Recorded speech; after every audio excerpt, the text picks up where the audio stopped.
All right, we're live. Welcome to the replay. I know this is sporadic, 1 o'clock in the morning stream with the Rookie Critic, but we are here for another episode of Into the Unfamiliar with Rookie's favorite thumbnails I make. Walle. No, did you see the thumbnail? Yeah, I'm not looking at it. No. He loves the O cat. No. But yeah, we saw Idiocracy for the first film, and now we've seen WALL-E, which I said, like, dude, this is totally like, he knew about WALL-E, and so he was so excited after seeing Idiocracy to see something in the same veins. He's on this dystopian kick, so luckily I can help guide him in this specific genre or subgenre, what have you. And WALL-E is really weird because it is a children's film, Pixar, Disney, that surprisingly really encapsulates a really good view of these kind of what if scenarios about where are we going, and in some ways I wonder what these guys would think about their film in conjunction with society today. I know, like how they're like, okay, we kind of thought there'd be some similarities, but Jesus. Yeah. Rookie, since like a lot of the unfamiliar for this first films we're going to be doing is generally stuff you haven't seen. We're kind of ticking them off the box for you. Give us rundown, like impressions about going into the film and then seeing it, like some of the key things you're just like, wow. Yeah, so going into it, I knew that it was like Wally's little robot that's on Earth that's been left behind by humans, and humans have gotten so fat and lazy they just kind of went into space because they can't live on Earth anymore. And that was really about all that I knew about it. I didn't really know what the point was. I kind of assumed that if it's a dystopian Earth that there's going to be some kind of life form thingy. They'll have to come back and do it, but I didn't know in what way or how with any of that. So yeah, I was pretty much went in not knowing too much about it, honestly. Whenever people talk about it, they don't talk about specific plot points. They just go, look how cute it is, and it's such a good film for what it is. It's a kid's film, but it's so great.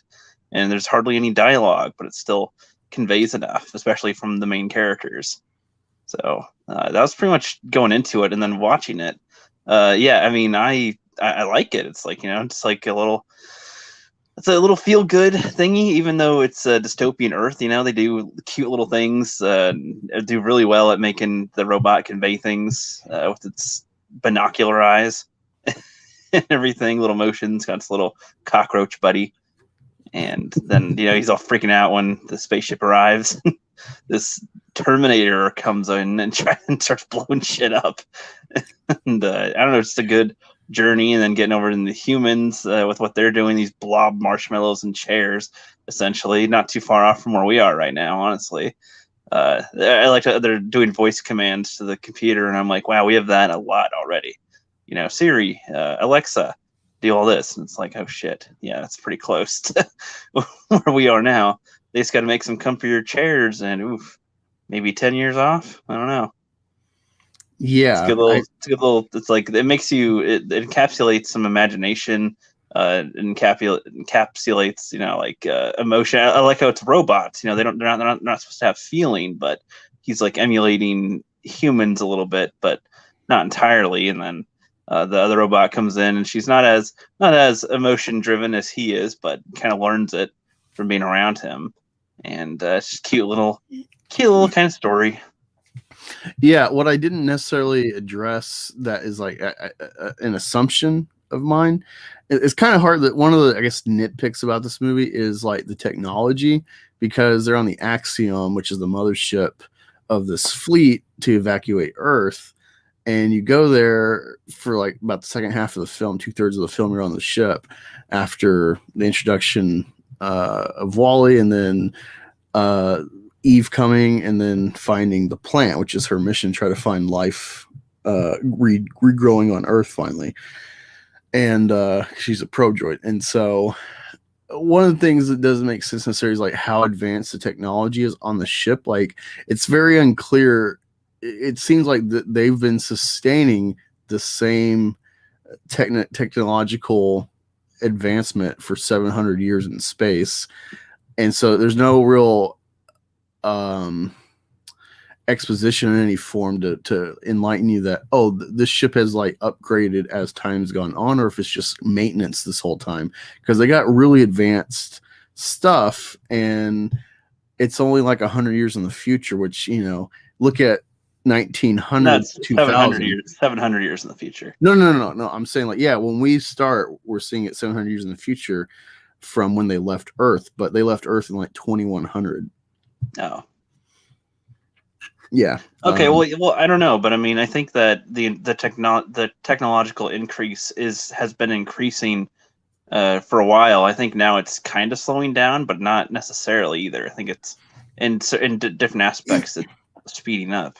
Yeah. You know? No. I agree. Like, technology. It's one of the interesting things about history technology is like you would get like one thing here, and that would be like the advancement for like 50 years.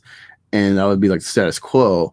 And then you would get this other thing unrelated. And so it's like slowly these little unrelated things would start coalescing into like society through the rich and powerful in cities or empires. But, you know, from really like say 1830s, 40s, like Industrial Revolution to 1900, and then 1900 from like World War One on, it's been just like exponential, like these little things that have just been more and more integrated. So like, there's a reality. There's a reality I can see of like, oh yeah, just give another 100 years, we could get to this kind of technology. But it seems a bit far stretched for me, because look at like what they predicted, just like say about 100 years from now in Alien, 40 years before us. You know, and it's like we're nowhere near close to that kind of travel. I think it depends on the need, honestly. Like during war, there's different needs for different things, and certain things get pushed more, or are able to be pushed more. They make a little bit away, and then are able to do more and more and more. You know, yeah, that makes sense. Wasn't that where most of the advancements came from? I mean, it pushed us to the nuclear warheads, which proved like that's like for at the time, it's like that's the peak of mankind's ability to cause destruction. So it's like, damn, and that's thanks to war, you know. Yeah, and you said like peanut butter and all these other things got kind of invented around wartime. No, I agree. It's one thing. Like generally speaking, any advancement, at least in the modern age, is probably tied to military application and testing beforehand, before it gets to the mainstream public. That is very true. Like, cell phone tech goes back to like wartime with like radios and walkie-talkies and whatnot. So no, I definitely see that in the necessity. A really good film just might interest you because of space that gets into this kind of acceleration is First Man, about the like essentially the arms race and space race, and it's through like Neil Armstrong's perspective, going to like the NASA trials and all this to try to like figure out all these problems to like throw us from the Earth onto the moon and land and walk on there. And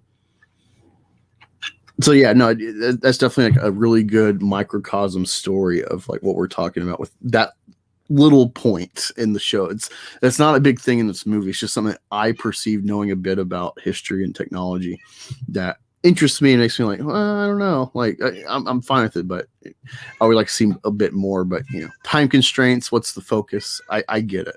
It's just me the viewer, I'm wondering this.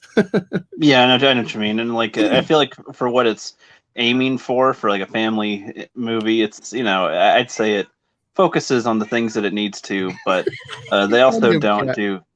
And she won't shut the fuck up. But did you see the thumbnail? She's trying to talk to it. I don't know. Shut up! Fuck! Shut up! Shut up! No! Shut up! Remember that video we watched of like, you know, the cat, where it's like owning a cat? Yes. Yes. Get on my lap, kitty. There you go. There's a whole spot here. Okay. No, don't be that. No. Don't knock that over. Fuck. Hold on. What are we talking about? WALL-E.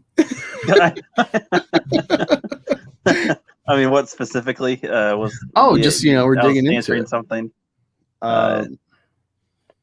No, we were just on that tangent about technology and stuff, like my kind of questioning about uh Oh really, right, really. yeah. I was trying to say like yeah, for what it's aiming for like a family movie, it's focused on the plot specifically, not world building in there. So Yeah, I yeah. see what you mean.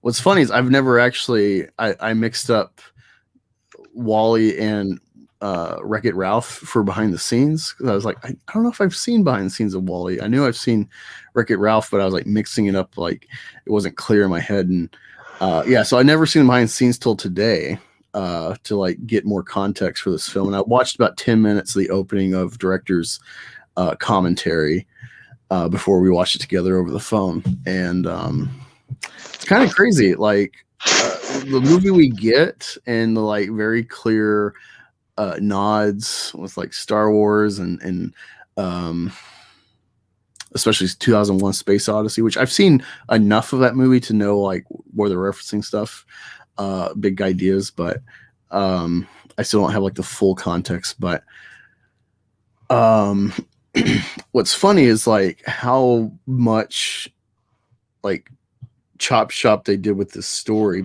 like for what we got versus where it was going.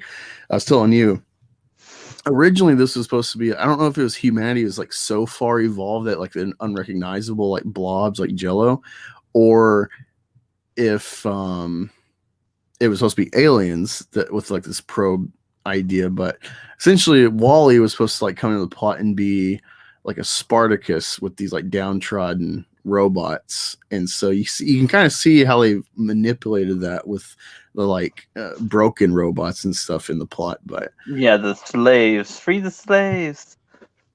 Yeah, it's kind of crazy like where the story was going versus where we got. And the other thing too is like Wally's very easy to use the dystopian films and like look at their example of like destroying the planet and evacuating and consumerism and stuff. And it's actually just happenstance. This was not necessarily intentional. It was just like they've had this Wally concept, the character, for a long time. He's always stayed the same. There's never been questions about like who he is or what he's doing. It was just like, okay, well, if he's doing all this trash stuff, then like, why is the earth that way? Why did people leave? So then he had to like fill in the blanks to make the story flesh out. And so it's kind of funny because like if they took the same concept and made it today, not having made it before, then I think it would be a lot more obvious maybe to have like, even if it's not the director's intent, there would just be the hive mind and the corporate ownership that would, I think, steer it to have a more obvious messaging instead of just a kind of blanket look at like, oh, this is like things we're kind of cautiously like, weary of right now. You know, like this is an extreme we could get to. So I think it's kind of funny. It's all happenstance that it's a dystopian film, and they made it work. And it makes me, I really appreciate just like the making of it and stuff. Like I didn't know till today about like how in depth the sound design was, how vital it was, how many decisions the director on his own had to pick, hoping that the audience would understand like what he's trying to convey.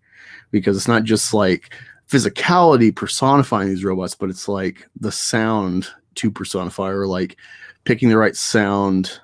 Like Ben Burt is the voice of Wally through manipulation of technology and stuff to make that voice, but he's the sound guy from Star Wars, if y'all don't know.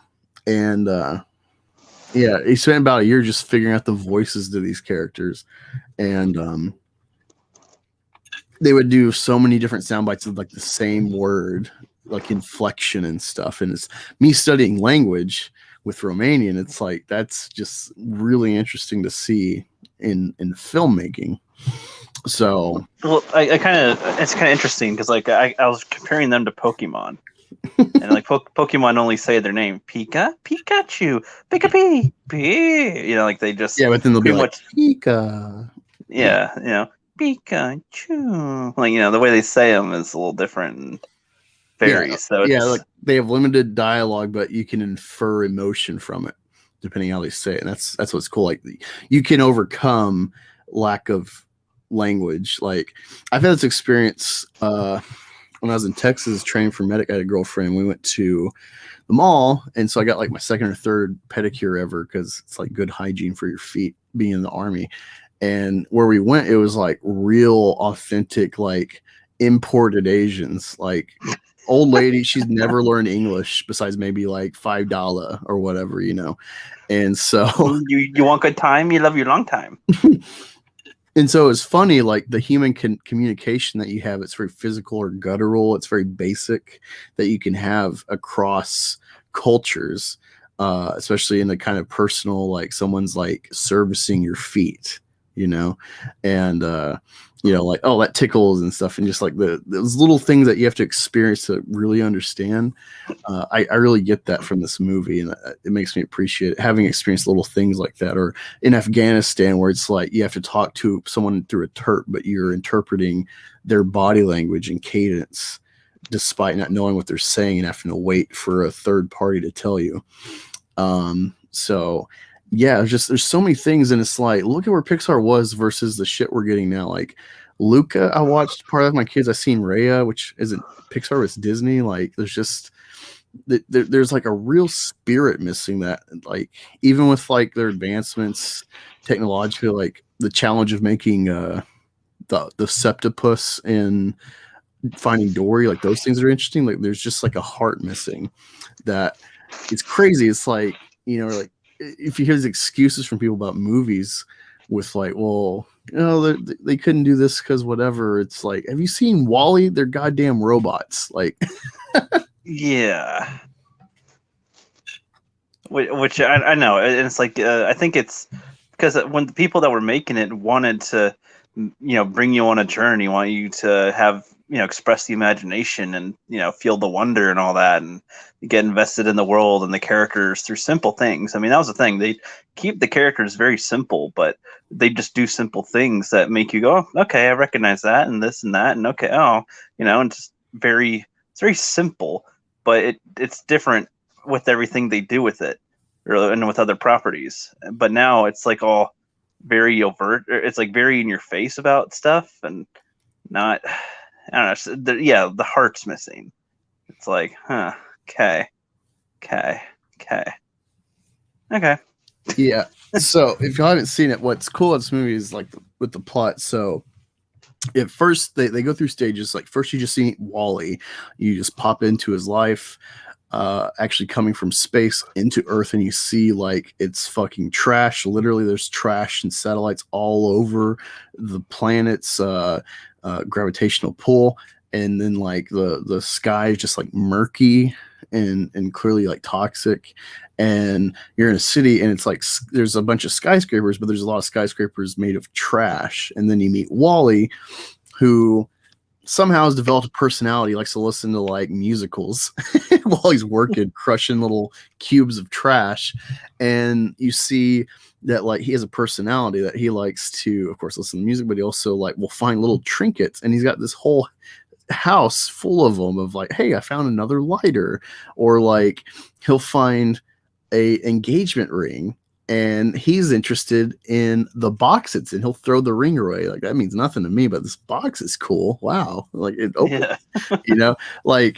it really hits the nail on the head with like one man's trash kind of analogy. And then after you meet WALL-E, understand him, he's got a pet roach, which makes sense that a roach would be a pet because of how trash the world is. Yes. Then you advance into the second phase where Eve, this pro-droid, comes to Earth to try to find life. And she's very like sporadic, chaotic. Like one moment she's very graceful and beautiful, and it makes sense that she's like Eve. But then on the other hand, like a woman, she's, can switch on a dime and will like Terminator blow up shit, And yeah, that was kind of the one thing that set me off at first. I'm just kind of like, dude, because I don't know. Like I said, I don't know what she actually is supposed to do. And first thing she does, she's scanning things, and then as soon as she hears a noise, kablam, tries to blow it up, and it's like, Jesus Christ, what is wrong with you? And then it's like, oh, she's searching at something else, and it like magnetizes her when she gets onto the construction thingy, and then she blows it up, and like there's this huge explosion and blows up other things, and it's like, Jesus, I have no idea what your mission is. I would have guessed to search for life, but not after you can and everything. Yeah, whoa. calm down, Terminator freak. Yeah, no, it's funny because like I've seen this a lot of times with my kids, and so it's very enjoyable. And I liked it before I had kids, you know, and it's always stuck around as something cherished and really meaningful, saying something. And so I'm watching this. I'm trying not to spoil. I'm like, well, like, yeah, that is something that's odd. And I think part of it's just like a comedic thing for the kids, especially. Where it's like, whoa, like what, you know. But it, I didn't want to spoil the time because it's like, well, I think maybe she's something that like is tied. Her programming is kind of tied and reflective of Otto, the autopilot of the ship, which becomes a huge factor in the second half of the movie. And so we get these like kind of Star Wars Emperor man pulling all the strings behind the curtain kind of character.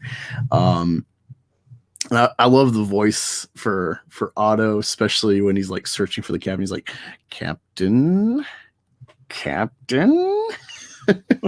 But he's like, you know, a robot, so he's like devoid of life, but you know, it's like he's out to kill you. Like becomes very clear. He's, you know, and it's like I never picked up initially when I first seen this, like the obvious kind of ominous nature of Otto, but they have the obvious. Yeah, as soon as he went to the bridge for the first time, I'm like, Star Wars Emperor. Yeah, it just never clicked for me. The ominous, I'm just like taking it in, you know, and I can kind of see that for a first viewer, for like an adult seeing this, like, oh, it's kind of obvious, but until they have that, you know, realization with like the captain photos where it's like Otto becomes bigger and bigger in the photo, like he's more and more in control, it wasn't ever obvious to me. What do you think of the flow of this movie? That was pretty well paced. Yeah, you weren't, you know, you're with Walle for a little bit on his day to day essentially, and then, you know, even his night and everything, solar energy charge. He takes off his little tracks to go to bed and everything. He's organized in his stuff. He has a little collection of human things, and he compacts the things he thinks are trash and saves the things he wants to keep or whatever, add to his collection. And you know, it's kind of like the day to day work. Kind of like. Yeah, it's the day-to-day worker. Yeah, the spork, that was cute. He's like, the spoons, the forks, where do I put it? I'll put it in the middle. It's like, yeah, and I don't know, it was just an adorable little way that was going, and then it picks up with her landing there. I thought they were going to nuke or glass the place. Like, oh shit, now run, Walle. You're not getting away fast enough. And then, yeah, she arrives, and yeah, he's following her around, and she gets turned off when she is given the plant, and that was adorable. He's like, you know, I'm going to take you on a little date, and I was immediately like, oh no, it's without her consent.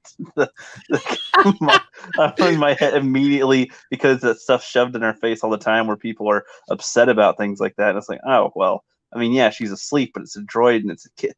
He's just it's supposed to be a cute little, oh, I'm taking you out on a date. You know? Yeah, no, it is adorable, especially like when he's like just trying to like wake her up, like, hey, what's going on? And okay, let me just like stay with you and until you're better. Or, you know, you wake up and trying to figure out how to wake her up, and you know, it's funny when like he first meets her and he's like into her, so he's trying to like show an obvious sign, so he makes her like this, you know, handmade thing to look like her with like a toilet seat and like these little things for eyes.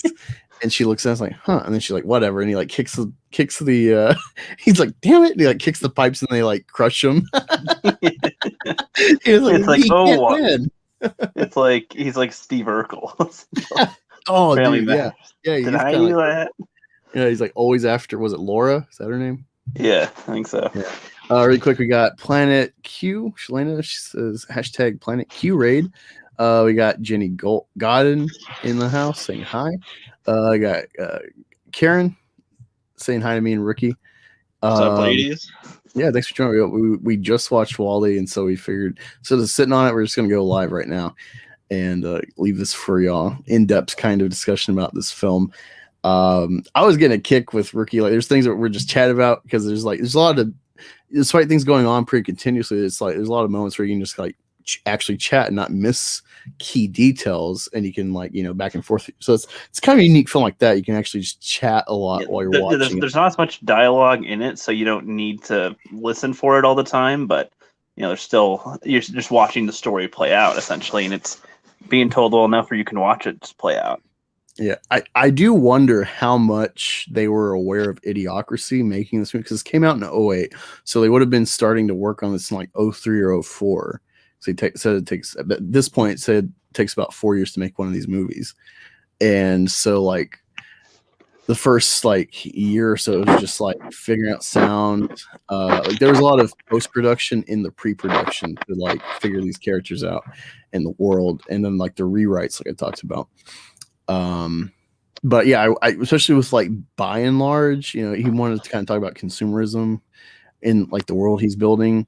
And so it's like by and large just like runs the planet because the CEO is like the global president of the world. Yeah. And it's like, who's the actor that was the president or the CEO guy? I don't have my Fred. phone on me. It's not Savage, is it? No, but he's from Anchorman, which you need to see. Forget his name. Yeah, no, he's a funny guy. And what did you Twitch, Shalena? I don't ever watch Twitch. That's just not a. She twitched on your face, bitch. Yeah, it is a good movie to watch, Shalena. Jenny says, "Did you watch those videos or save those?" Oh, they're just kind of chatting with each other, but yeah, I thought it was adorable, like how they could like show a kind of simple love story in the making between these characters that like only can say like their names, or like just simple programming for Eve. And one of the things that like just with you like that just dawned on me was like it was always kind of clear about like Eve and like the setup that it's kind of like Garden of Eden, like that story, like she's like this feminine droid and stuff, and it's like they're becoming a couple. So like that was obvious, but it was never obvious like this kind of Garden of Eden scenario. It's like a thin layer that's like alluded to that I thought was cool. Yeah. Well, was her name Eve or Eva? No, it's Eve. It's just like how she says, she's like Eve, and then like Walle can't say it right, so like Eva. that makes him even more adorable. Yeah, no, right. Yeah, it's great. Like all you say is like Walle and Eva. Oh, what's cool too about the behind the scenes with like Ben Burt, the technical voice of Walle and stuff, is like they have this whole thing kind of going into like how he toured Disney's sound like history or whatever, and like they've got all these crazy contraptions. Like it's very obvious you watch the old cartoons of Disney, like someone flies, like Goofy flies on a surfboard to like land in the water, and they're like and stuff like that. But like they had these crazy machines they would make because like sound equipment was not mobile. Like when Ben Burt was making Star Wars, he could just get like this little mobile recorder, like a Walkman, and just like put a mic on things or listen to like artillery shelling or something, yeah. Like he's really into the science and shit. So like, he was talking about like when you put a mic up to a slinky where you hit it, like you're gonna get high frequency sounds first. And so the laser is a slinky ultimately. That's like the bass sound. But it's cool like seeing like the touring and these like contraptions they'd make wind or to make rain or thunder, and like thunder was like the sheets that was big for like of course like storms and for like the rockets taking off and stuff. So just like a film nerd, there's a lot of cool stuff. And then also they dug in deep with they were having problems because like a camera in a digital world is fluid. You can direct it where to go, but they don't really have programming at this point to like add weight like a real dolly. So not only did they do camera tests to try to figure out the math to do like focus shots where it's like, all right, we're focusing it like far shot, but then we need to like switch to close, something in like the close to the camera. I don't know what you call it. There's like foreground, but then I don't know what you call, there's a mid shot. I don't know what you call it, close up, I guess. And so you had like cardboard cut out of like Walle, and then they had like a model for Eve, and they were like testing this shit and getting the math down. But then like the shot where he like crashes the carts and stuff, that was like one of the things that they were like utilized with like actually studying the weight of the camera and like the length of the lens and how it moves and stuff. That's all part of what they programmed into capturing this from the computer. And so you watch like Star Wars Force Awakens and you see like the weight of like when the Falcon's like evading and goes through the ship's rear end and stuff. It's like there's a real weight to that, but Walle's one of those little cogs in the wheel that help make that possible ultimately.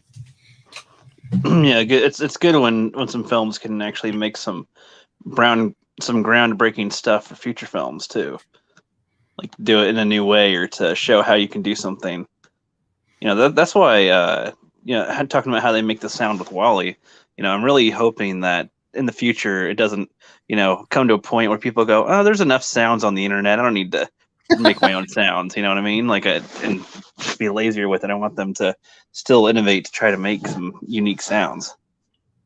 Yeah, no, I definitely like. There's never enough, and a lot of it's like, it's very clear. Like Chewbacca is one of his calls or wails, or whatever, is like a baby bear wailing, but it's like distorted, and it's like cool to actually like have heard that clip and like I know what they use that for. That's Chewbacca, But some things are crazy, like Godzilla's roar is like a cello, and they like played the track backwards. That's where his roar came from. So, like, it's interesting how people do it.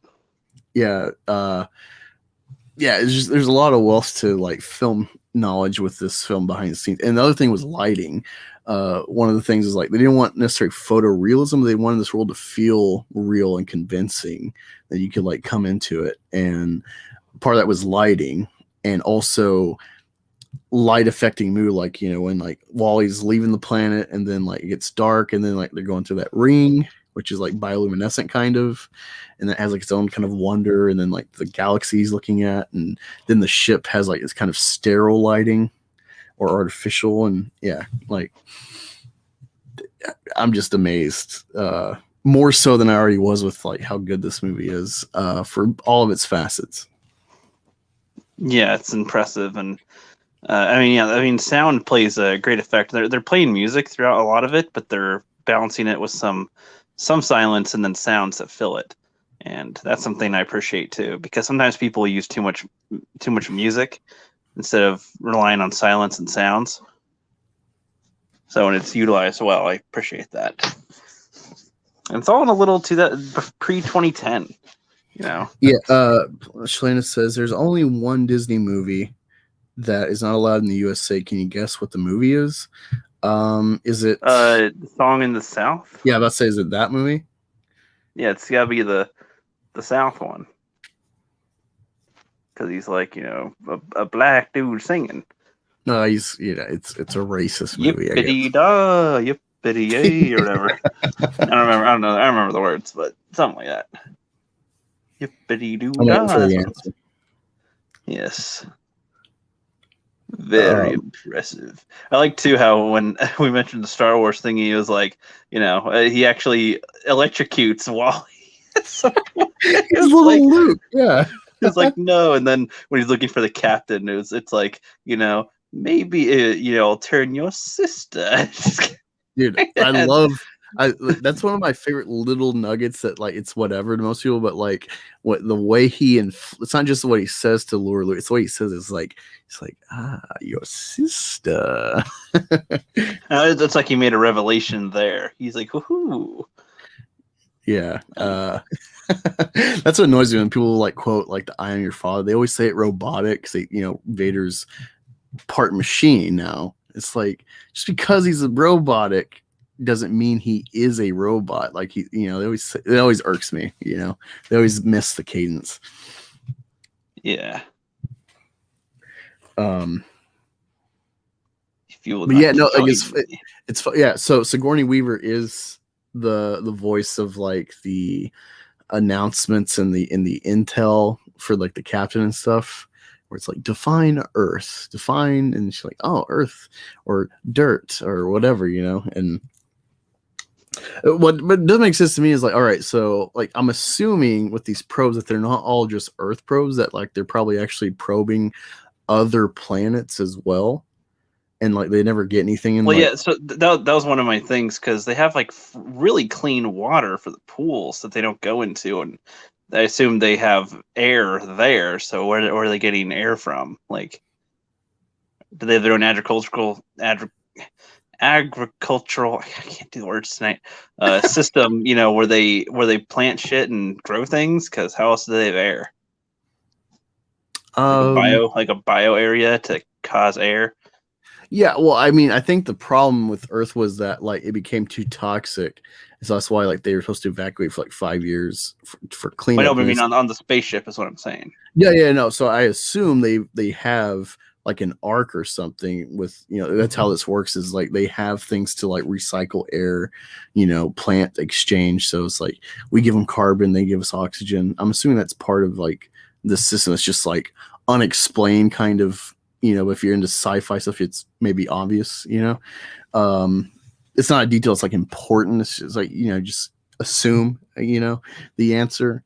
I get it. It's not the focus, but yeah, these are questions that are always cool to me. Like I would love to dig more into the world, not have just like a director or producer be like, oh yeah, here's the explanation, but like actually see these unseen things. That's what's cool about this movie though, is there's so many little nuggets of like possibility or question that like this movie offers, and it's not like, oh, it's bad, it's or why did they do this, it's just like, well, like, how does this work? I like to see more of it.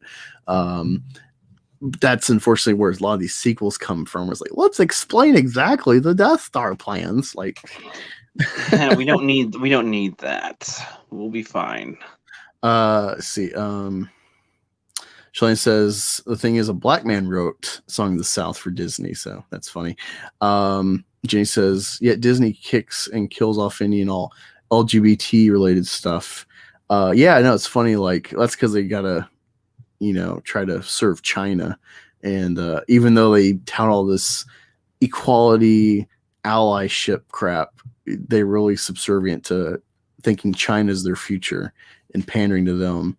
So that's one of the reasons they think Taskmaster was skewed as far as the suit, because they like Chinese, they really hate like ghost ghouls, that kind of shit. That's a no-no. So it makes sense. That's a good point. I didn't think about that. That's a good point. That's why they made Taskmaster a like suit instead of like, oh, he is like a skull face, like Black Mask or something. Interesting. Yeah, no, it's very funny. Disney did like, hey, we're gonna have the first openly gay Star Wars people, and then it's like it's 1 second that we can cut for China. Like, yeah, very odd, very odd. I don't know why I became French. But no, speaking of LGBT, we got some fun stuff planned for tomorrow. I found a very fun book for us to look at tomorrow. I already showed Rookie. Oh, yes. One of these days, we'll need to revisit the fish scale book, because that becomes more and more relevant these days, it seems. Oh, God, yeah. Like, my video becomes more and more relevant. Like, I didn't think it would get this wacky, man. Like, I was on something, I didn't even know it, Yeah. I had an obvious, like, haha, this is very comparable. And I know, like, oh, it's going to, like, worsen. Like, that's the thing. I assume, like, all right, we're at a baseline. It can't get worse. We're just going to get better. Like, oh, shit, the bottom's falling out. We in the negatives. Yep. Yeah, Karen, that is the book I posted. It's funny. She says, I was looking at men. Haha. She says, I'll read it. Shalane says Disney's going to go down with the dumpster fire. I don't know. Like, if so, it's going to be a very. They got such a huge multi-billion-dollar empire and so many facets. It's the obvious is Star Wars and Marvel. But they got so much. They own a news outlet. They own ABC, which is in control of so many like little town or local news programming and whatnot. So it's not going to be an easy thing. Like, they'll just go in the shadows more so than actually go away.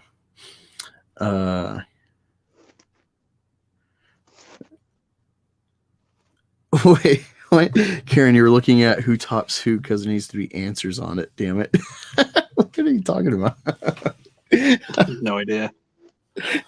Trying to think. So yeah, what did you think about, like, did you foresee or did you expect like the twist with, like, maybe you instantly got like the auto was ominous, but did you think he would be part of, like, wait, we can't have a plant because then my purpose is done?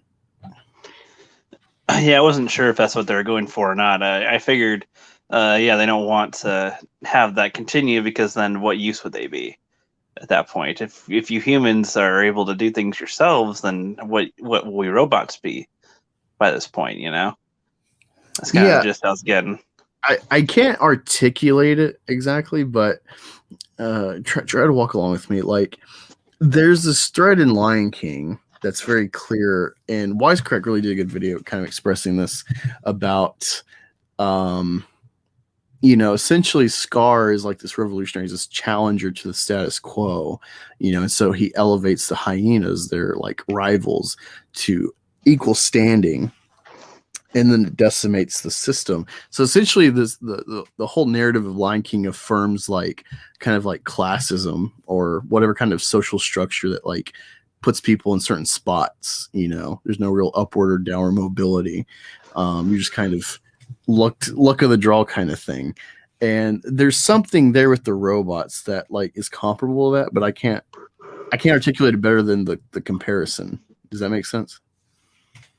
Like pretty much. Cleaning droid, like there's something bigger he can involve himself with either allying with Walle or counter to him in service of like his ultimate purpose of being a clean droid. But like he's so just like stuck being a clean, even though he's got, clearly these robots have intellect given the plot, but he's so stuck on like his mission, his purpose, his directive of cleaning that like I can't see the forest for the trees.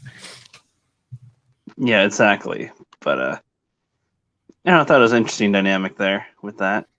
Yeah, no, that whole sequence, like, I do wish we would have recorded ourselves. That would have been funny for at least those sound bites when we were watching, like when Walle gets off the ship into like the Axiom, and then like he's like, he's in line with the other. Yeah, that was funnier than I was expecting. I was like, Jesus Christ, that was great. A lot of good physical he cleans them up, then he just pokes the ground with more dirt, and then cleans them up, then pokes it again. He's like, ah! that got me laughing way more than I expected. Huh. We're getting into some like what was the ship? There was like Kylo Hux. That was a ship that like Brian Young was talking to the girls about. That got him in trouble. About who tops who and shit. Apparently, Jenny says we were discussing Johnny Depp and Manson and their quote unquote marriage. Then came up who topped who in that one. I don't know. I mean, I've had these funny conversations. Not to derail this whole stream, but I remember I've had conversations about where it's like, oh, if you can only pick guys, like who would you do or who would you take it from? And it's like, I do Thor, and it's like, given his power dynamic and stuff, it's like I think he'd like to be in the bitch role or something, just something different, because he's always in control. Even though the plot doesn't necessarily work in his favor. He's kind of like a doomed hero, given what we see in the MCU. Just piecing that out, that was my take. And so I do get the intrigue sometimes, but like I'm not deep into the shipping stuff. Yeah, neither am I. Or like that'll be the extent for like a ship conversation, but like, yeah, actually following fanfic stuff, it's like, I mean, if you made like visual aid, film. They have visuals on DeviantArt where they ship shit. So more than just like a still picture of art, like actual like a video. Then it's like, okay, maybe I could get into this, but it's not really a thing. It's just like, well, let me write a fanfic. It's like, no, I can't. Nope. Kyle Macy's under investigation. Yeah, I don't know who that is. No idea. Yeah, no, it's that's why it sucks like where we're at with Disney, being a Star Wars fan, arguably being a Marvel fan. Like for me, Loki is like really hit the spot for me. Like I really love it. I love where it's going. Like that's like the one thing with new MC right now that I'm like, ooh, I want more of this. I want more uh, development from like what they're addressing and like the plot and stuff with this show. I like this, especially knowing it's going to be in Doctor Strange and Spider-Verse with Spider-Man 3 and shit. Like this interests me. Other crap, like I don't care about Winter Soldier, Falcon. Don't care about WandaVision. It was too drawn out. This was like they had me interested every episode. So, yeah, let's see. That's So Raven. He played the brother. Yeah, I never watched that. By that point, I was watching like Nickelodeon. Oh, the Corey kid. I think I remember that a bit. Little bit. Yeah. Anyway, any more points about WALL-E that we might have missed that you're thinking about? Yeah, I did enjoy the captain and what, or like the people that he's crossing on his way throughout the ship. He's exploring through, and it's this super high tech little civilization they got going on there, and it's all made to service and cater to the humans that are lazy as fuck. And dude flops out of the chair and he can't get up. He's like a fucking turtle on his back. That was great. And then he just helps him up. And he's like, oh, actually, thanks, man.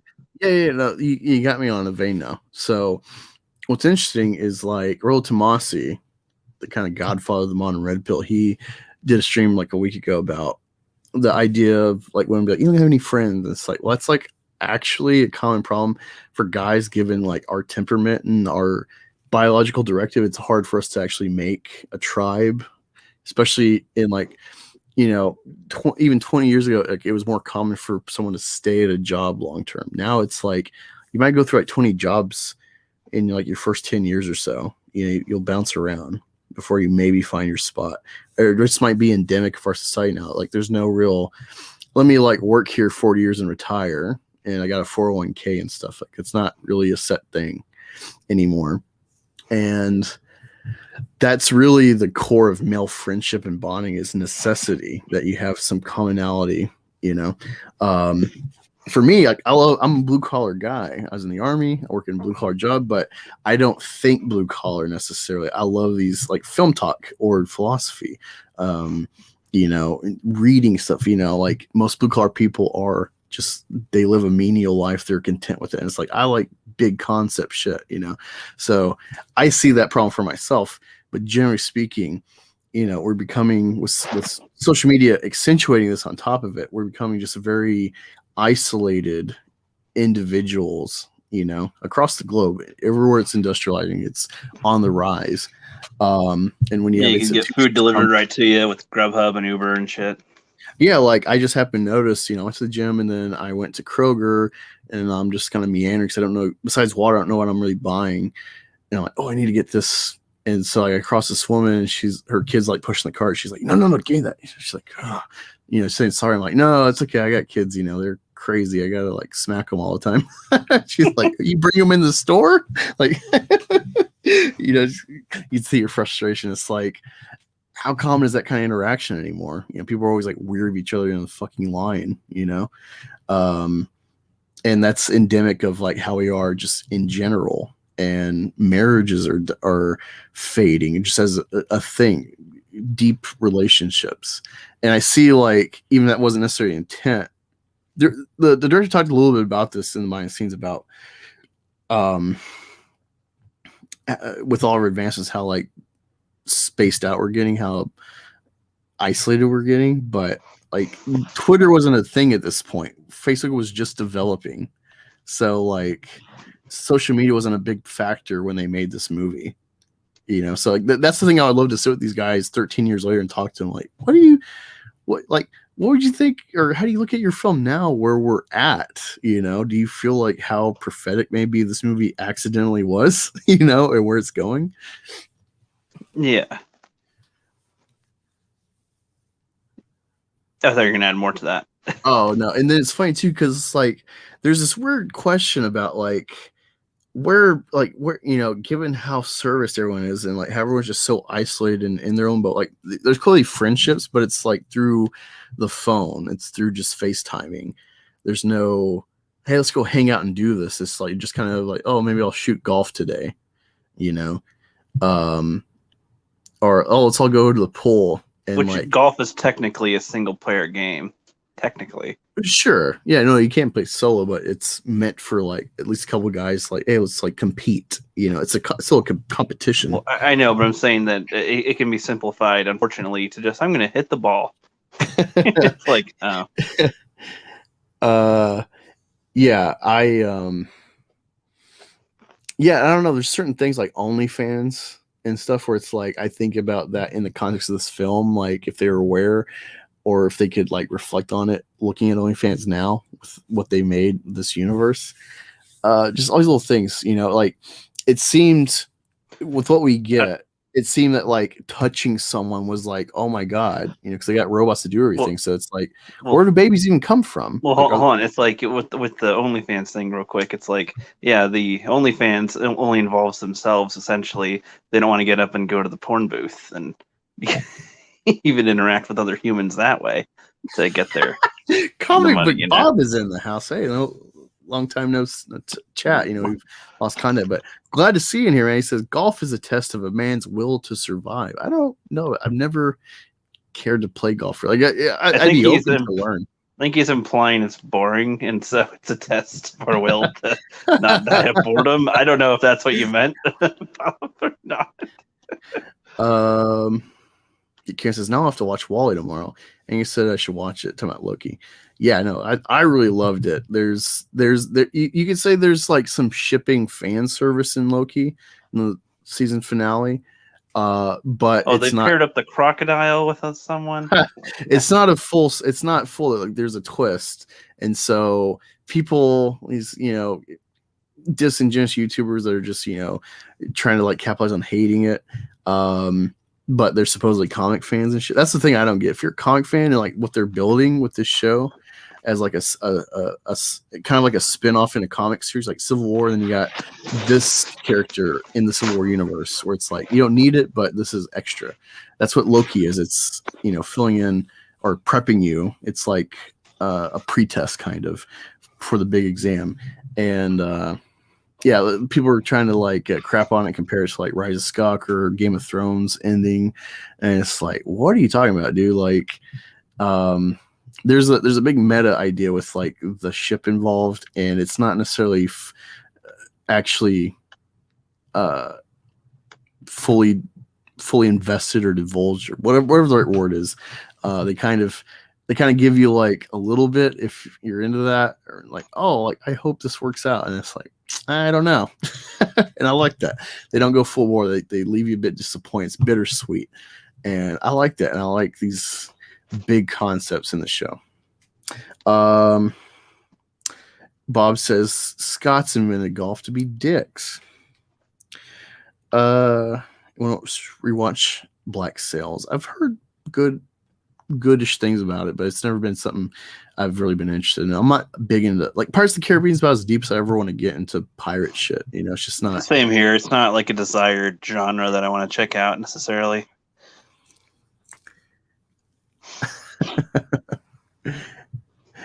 Kira says, there's men on it, Shalana. Rugged men, sweaty men, long-haired men with ponytails to grab onto. Okay, I'll just go back to my corner. Oh, that's funny. Yep. But going back to the WALL-E, like the isolation, I'm just trying to get my thoughts from it. Like, I don't know, like when the two people that have like crossed paths with WALL-E, they end up like kind of coincidentally crossing paths themselves, and then they touch, and they're like their things go off, their like screens go off, and they're kind of aware of like the world around them finally for the first time in maybe 8 ever.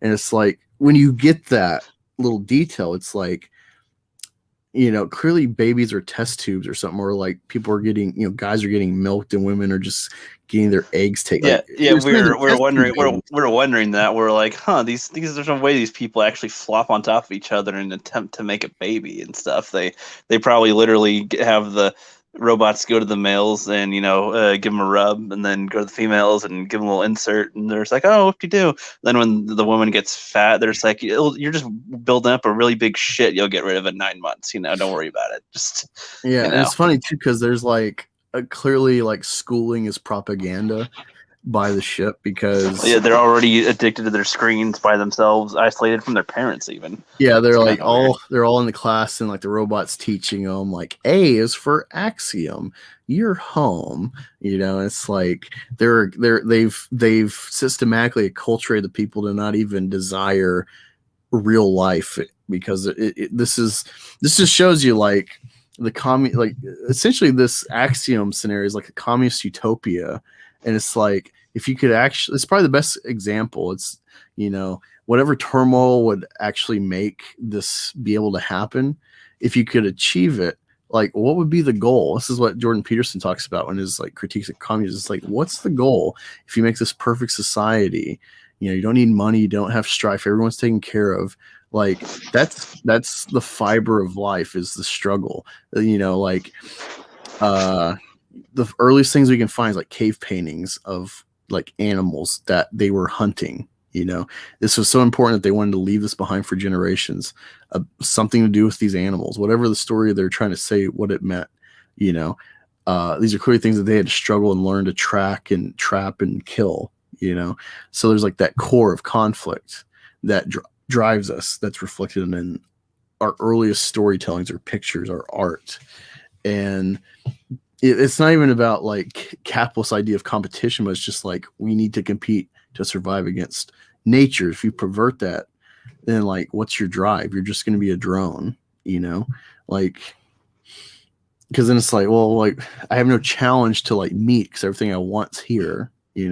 Well, that's kind of like what we're talking about too. Is that I don't really believe that enough of humanity. I do believe the majority portion of humanity could be that lazy, but there's always something in people that want to get up and move, want to climb, to go to that beyond step. It's kind of I think it's kind of an innate thing, like we literally, because that's how evolution worked with cavemen. Well, that's the thing. Like, I haven't dug into it, but apparently Karl Marx, his own ideology is like, yeah, it'd take like 500 years of systemically, manipulating people to buy into this, system for it to actually work, and a lot of indoctrination. And you see that little example with the kids, the robot teaching them, and it's like 700 years since they've been in space. So it's like, they clearly have had enough time to pacify people, but yeah, generally speaking, I feel that, even in a system where it's like Spartacus, where it's like your life as a slave is like, well, that's just the faith the gods gave me. It's what's written by the, whatever their concept of destiny and whatnot. They had ideas of like being complacent with your plight in life, but they also had stories of like overcoming these great feats with like, Perseus and Medusa and shit, and the Kraken, as an example of one story, fighting the odds. And it seems like, along with the shirts and skins kind of tribalism, where like, everyone likes basketball, but like you need to like make division to play the game. And so that builds rivalry and maybe hatred. And so like that's just all the midgets, you get off the court. Okay. Get off the court.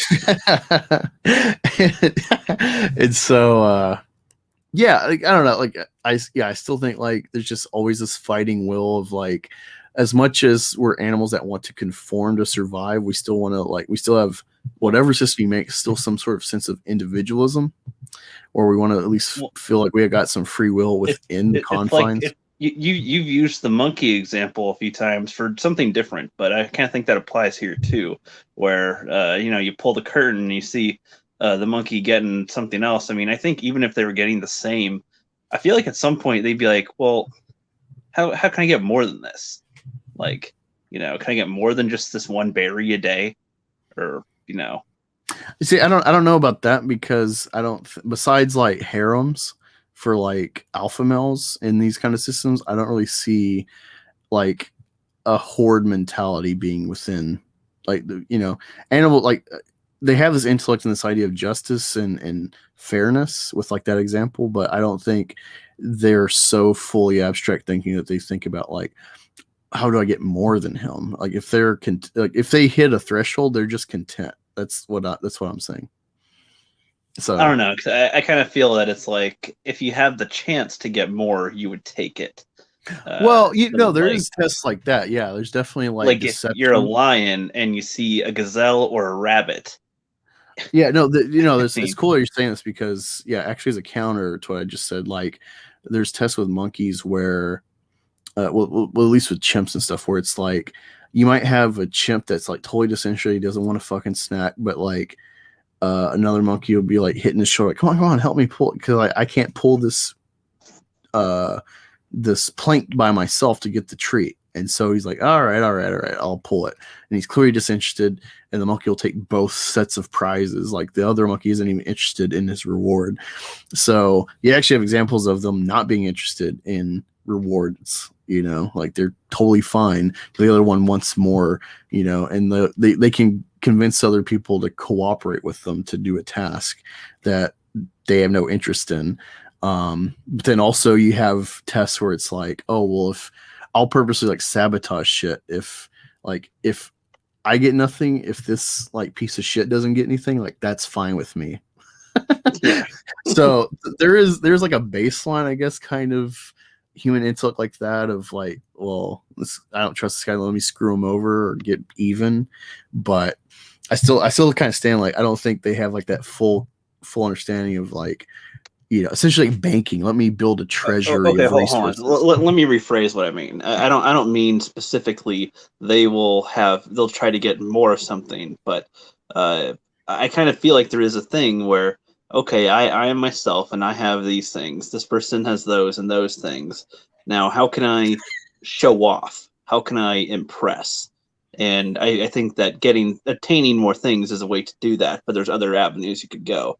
Like people like to get rewards. It's like another idea for rewards, essentially, rather than just everybody being the same and there's no real. Everybody wants to be the special one sometimes, as far as at some. I kind of know what I mean here, where it's like, I don't know, like in a litter maybe. I feel like there's some that would rub up against the leg to get an extra pet. You know what I mean? Extra pat on the head or something. Like, it may not be more in the sense of trying to outdo the others, but they still, if they could get something extra as well, like another bit of attention or to have the envy from the others. I don't know. I think that's something like that, where it's like, hey, look, I got more and you guys know it or something. Like I was able to do this and you weren't.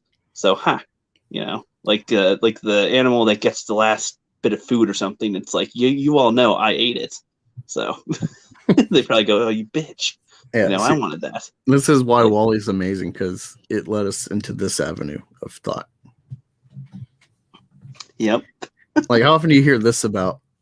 I don't know, like anything going on in like the big pop culture right now.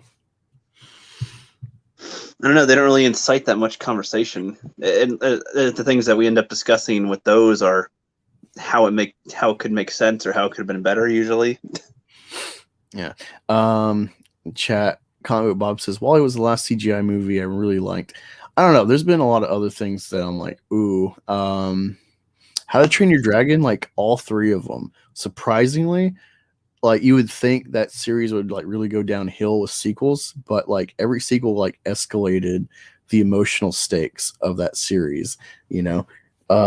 You could argue like which one's better or not, but like I think they like everyone like builds on the world, and it's aware of being a bit ridiculous in its setting, but it is like a fantasy on like the mythology of Vikings and shit, so it's already fantastical, so it can get away with that. But like the plot still like works despite that embellishment of storytelling. That's one example. Kung Fu Panda is probably around the same time as when it started, like WALL-E and How to Train Your Dragon. Like 2010, that area. But Box Trolls. Goddamn, Box Trolls was great. Like, my kids still aren't interested in Box Trolls, but like, I love that movie. Let's see. Shelly says harems can be for women too. Karen says, yeah, I would have a harem, but I'm over here in my corner acting demurish. She says, I would like a dozen men, all different looks, shapes, sizes, scents for different activities.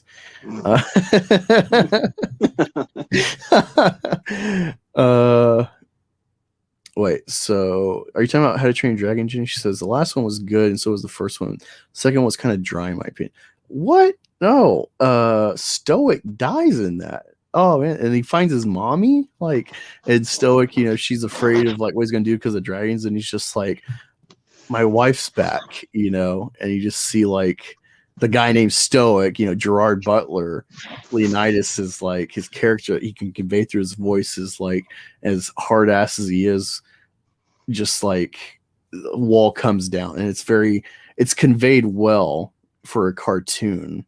It's not just like, I don't need a physical person to like convey, because that's how well they did that movie. So I disagree, Jane. If you're talking about How to Train Your Dragon, goddamn great trilogy.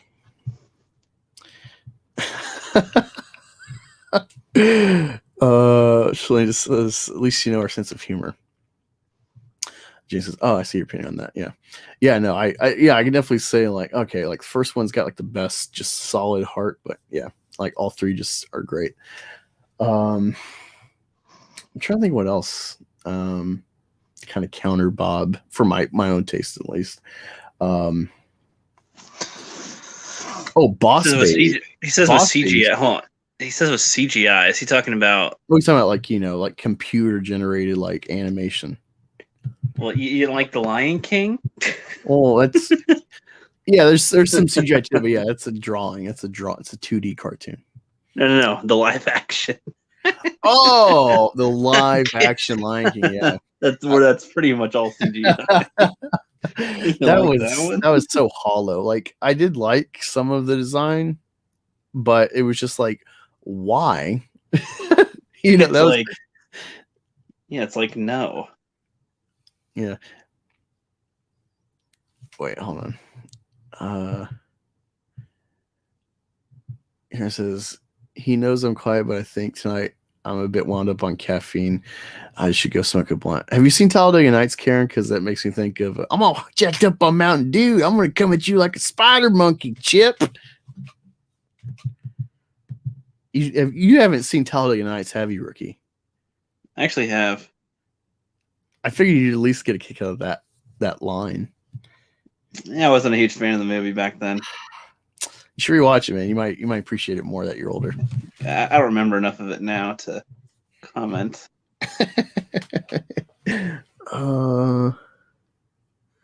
Let's see. Yeah, we got Rebecca in the house.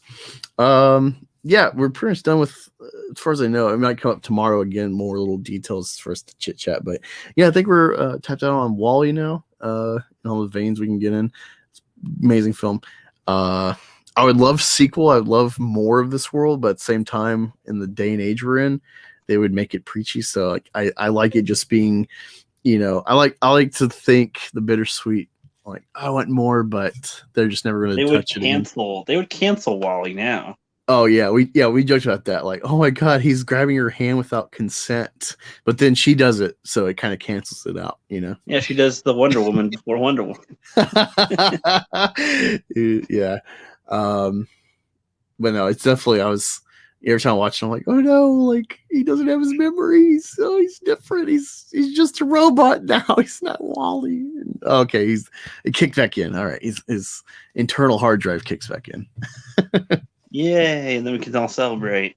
Yeah. Well, what's cool too, as far as like sequel talk, like it's cool, like in the end credits, they give you like this what do you call it? Like montage in the credits of essentially details of like, all right, so this is how like they're rebuilding society on Earth and planting crops, and Eve and WALL-E and whatever helping them do this. So you get a little bit after if you stick around and watch them. And it's kind of cool too because it's such a future movie, but then there's all these obvious styles like mosaics, like the Greeks, especially the island, like Crete and stuff. There's like Egyptian style hieroglyphic paintings and so on. So it's kind of cool how they contrast like this future story with ancient civilization iconography.